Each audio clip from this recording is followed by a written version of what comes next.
90-day. Marriages disintegrate as Darcey challenges Georgi to file for divorce, and Gino attempts to have Jasmine deported. On the most recent episode of 90-Day Fiancé, Happily Ever After, Jasmine and Darcey got into trouble with their husbands over their failing marriages. First, as tensions increased after their Bulgarian vacation ended badly, Darcey challenged her husband Georgi to file for divorce. She made this declaration during a feisty fancy dinner with her sister, her husband Florian, and their friends Svet and Roxy after she and Georgi publicly quarreled about their fight in Bulgaria, communication problems, and other persistent marital issues. Georgi stated that he felt he was always wrong in Darcey's eyes, which prevented him from opening up to her after they had played the blame game.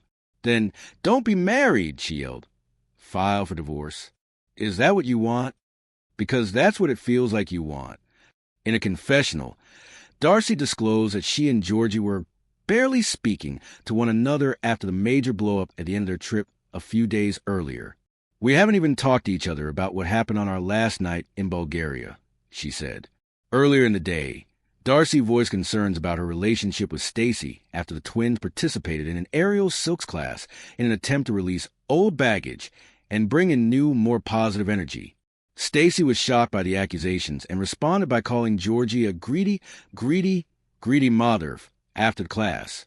Darcey said Georgi was hesitant to give me his half of the rent for the month upon returning home, but that he finally gave in after she started a group chat with herself, her husband, and her father. Moreover, Darcey implied that instead of speaking to her, Georgi stated that he wants half his money back for a portion of the trip to Bulgaria. Stacy told her twin, who was worried that her husband was stuck in an avoidant mindset, that "you deserve to be treated like a queen every day." She later wrote that their relationship had started to feel like two ships passing by.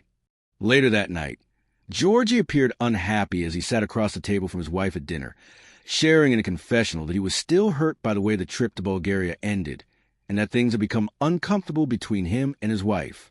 Back at dinner, Darcey disclosed that she was triggered by Georgi's statement that he was interested in traveling alone, but Georgi believed that it was a misunderstanding and she overreacted. He clarified, "I'm not going to pretend that everything is all right, WH." Darcey recognized her mistake and subsequently stated that she still had healing work to do with herself, but she suggested Georgi should do the same. "You disrespected me first by telling me." But in some situations, Georgi felt that he was unable to identify exactly what was wrong, implying that everything he did was wrong sometimes. "You know what? Keep blaming me." Darcey said sharply, quietly, "He's never going to change, only when and if he wants it for himself." "No, I'm always wrong," Georgi grumbled, making Darcey furious, and she left the room in utter silence.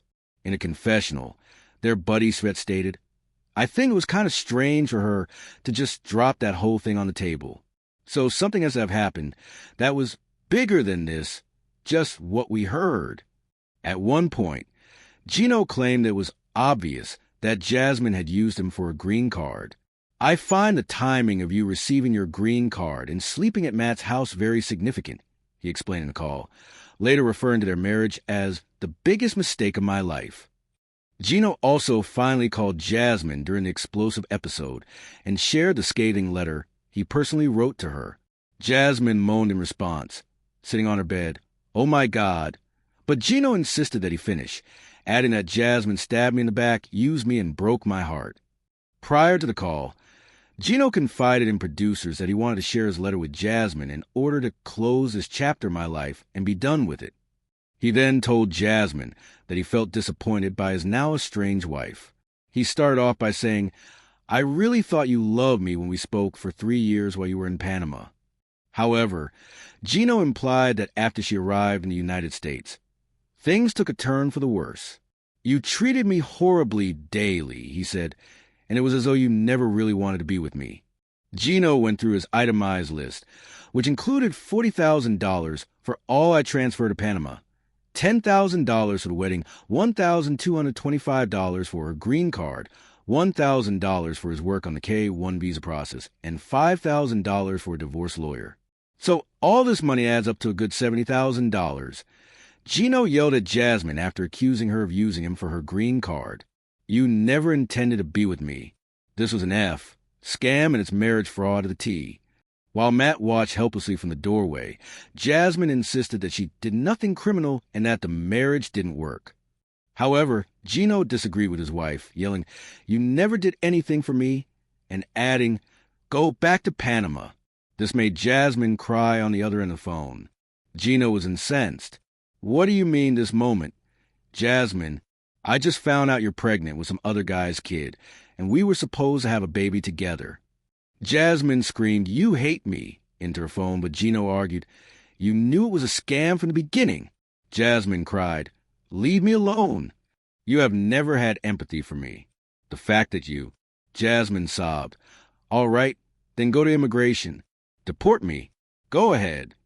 Gino responded, I've already gone to immigration. You'll hear from them shortly. Jasmine broke down even more and reprimanded Gino for making me sick over their marital drama. Matt pleaded with his girlfriend to calm down from the door, but Gino persisted. I'm going to take action right away, he told his tearful wife, who sobbed on the other end of the line. Before he could say anything more, Jasmine hung up on him, and when Matt held his head in his. The latest episode of 90 Day Fiancé, Happily Ever After, was not merely about two marriages in crisis. It was about the cost of love in the spotlight. Darcey and Georgi's implosion reflects the exhaustion of emotional labor, when love becomes an endless negotiation between pride and vulnerability.